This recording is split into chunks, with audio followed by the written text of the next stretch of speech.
राधे राधे सखियों। आज हम आंवला नवमी की कहानी सुनाने जा रहे हैं। यह व्रत कार्तिक शुक्ल पक्ष नवमी को आंवला नवमी के नाम से जाना जाता है। सतयुग का प्रारंभ भी इस दिन हुआ था।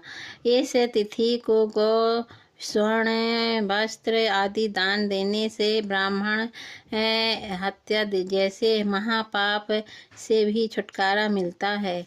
इस दिन आंवले के नीचे वृक्ष की पूजा की जाती है। पूजन विधान में प्रातः स्नान करके शुद्धात्मा से आंवला के वृक्ष के पूर्व दिशा की ओर उन्मुख होकर पूजन करना चाहिए। फिर उसकी जड़ में कपूर की बाती से आरती करते हुए 7 बार परिक्रमा करें। आंवला वृक्ष के नीचे ब्राह्मण भोजन तथा दान देने का विशेष फल तथा कथा सुनने का भी है। कथा इस प्रकार है। काशी नगरी में बहुत धर्मात्मा, दानी तथा निसंतान एक माणिक रहता था। वे पति पत्नी दोनों संतान के अभाव से दिनों दिन कतार तथा मलिन होते जाते थे। कुछ समय पश्चात वैश्य की पत्नी ने एक स्त्री से कहा कि यदि तुम किसी पराये लड़के की बलि भैरव के नाम से कर दो तो तुम्हारी पुत्र कामना अवश्य पूर्ण होगी। यह बात वैश्य के कानों में भी पहुंच गई, मगर उसने अस्वीकार कर दिया। लेकिन उस सखी की बात वैश्य की पत्नी भूली नहीं। वह मौका की तलाश में करती रही। एक दिन एक लड़की को भैरव देवता के नाम पर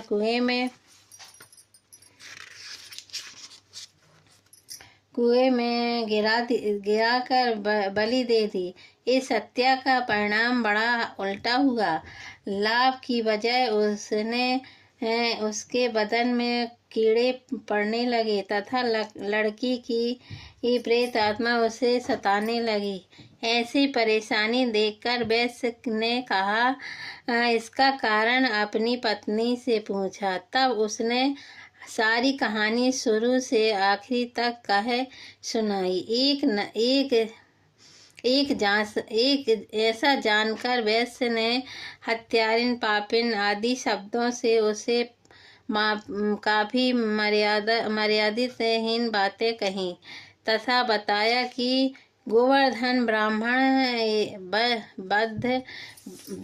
वध तथा बाल वध करने वाले के लिए हमें संसार में कहीं भी स्थान नहीं है। इसलिए तू गंगा तट पर जाकर स्नान वंदना कर, तभी तू इस कष्ट से छुटकारा पा सकेगी।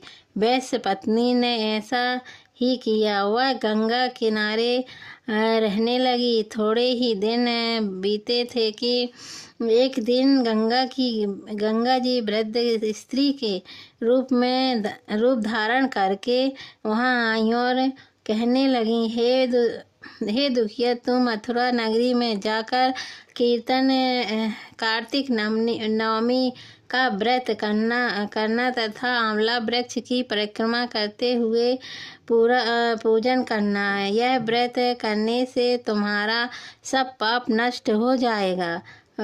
घर आकर उसने पति से सब बातें बताईं और आज्ञा लेकर मथुरा जाकर विधिवत व्रत रखकर पूजा किया। ऐसा करने से भगवान की कृपा से वह दिव्य शरीर वाली हो गई और पुत्र लाभ तथा इस जन्म में गोलोक को प्राप्त हुई। कहानी समाप्त हुई। जय श्री कृष्ण।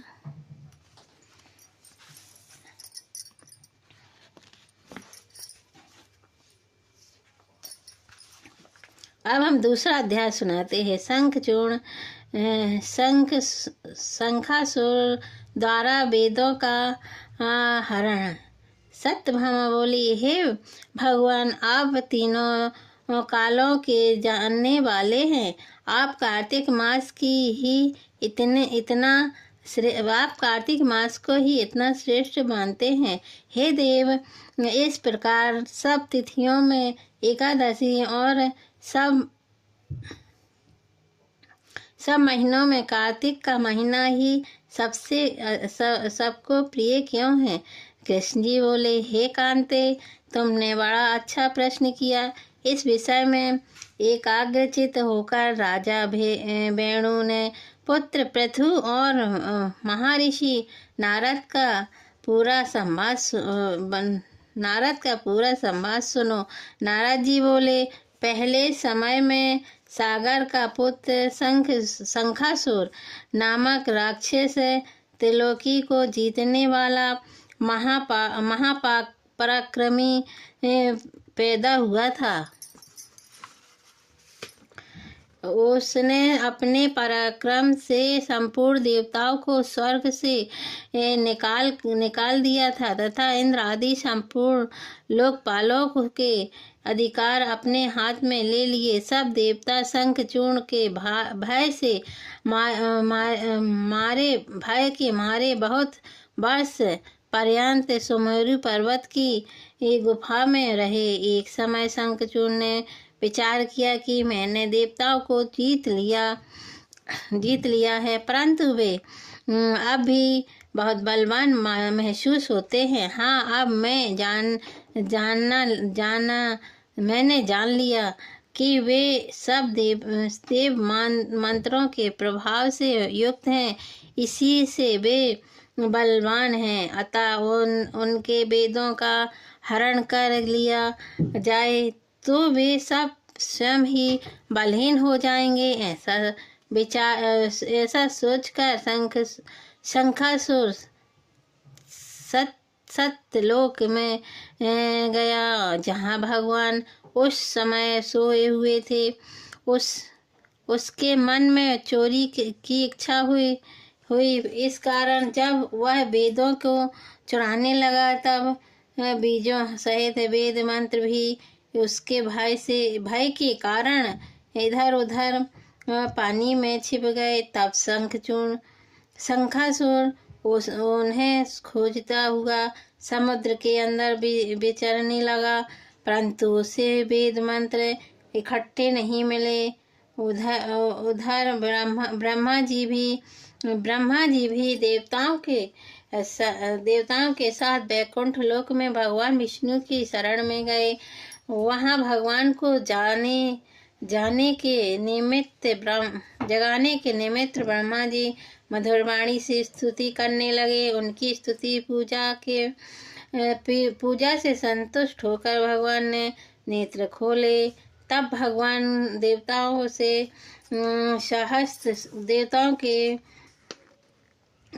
ने सहस्त्र सूर्य के समान कांति वाले विष्णु भगवान को नमस्कार किया।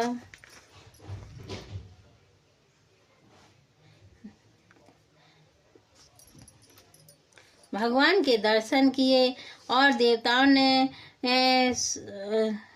षोडशोपचार से पूजा की, फिर साष्टांग दंडवत किया। तब प्रसन्न होकर भगवान उनसे कहने लगे, हे देवगणों, मैं तुम्हारे पूजा स्तुति आदि कार्यों से बहुत प्रसन्न हूँ। आप लोग की मनोकामना मैं पूर्ण करूँगा। आज शनि शुक्ल पक्ष की एकादशी से लेकर देव उठनी एकादशी तक आपके साथ जो भी मनुष्य ब्रह्म मुहूर्त में प्रातःकाल और तुम्हारी तरह मेरा भजन पूजन करेंगे, वे सब मुझे प्यारे होंगे और मुझे प्राप्त होंगे। तुम्हारे यहाँ आने की हमको सब बातें ज्ञात हो गई हैं। शंखासुर जिन वेदों को हर कर ले गया है, वे सब वेद और शंखासुर अभी जल में ही स्थित है, इसलिए मैं शंखासुर को मारकर वेदों को ले जाऊंगा। अब से लेकर बीज शास्त्र समेत सब वेद प्रतिवर्ष कार्तिक के महीने में सदा जल में निवास करेंगे। वे आज से मत्स्य रूप धारण कर जल में रहूंगी। मैं आज से मत्स्य रूप धारण कर जल में रहूंगा। तुम भी सब मुनियों को साथ लेकर मेरे साथ चलो जाइए। इन दिनों में पृथ्वी लोक में जो मनुष्य प्रातः काल स्नान करके वह निश्चित यज्ञांत स्नान के फल को प्राप्त करेगा। अतः वे देवराज इंद्र, हे देवराज इंद्र, जो लोग कार्तिक मास में नियम पालन करते हुए उनको तुम मेरे लोक में पहुंचा दिया करो और उनकी सब विपत्ति तथा विघ्नों की रक्षा करना। हे वरुण, तुम उनकी पुत्रों धन की वृद्धि करते रहना, क्योंकि कार्तिक का व्रत करने वाले जीवन से मुक्त हो जाएंगे और वह मेरे ही स्वरूप धारण कर लेंगे। और अन्य सभी देवताओं जो जन्म से मरण तक इस उत्तम व्रत का नियम पालन करता है, वह तुम्हारे लिए भी पुण्य है। तुम लोगों ने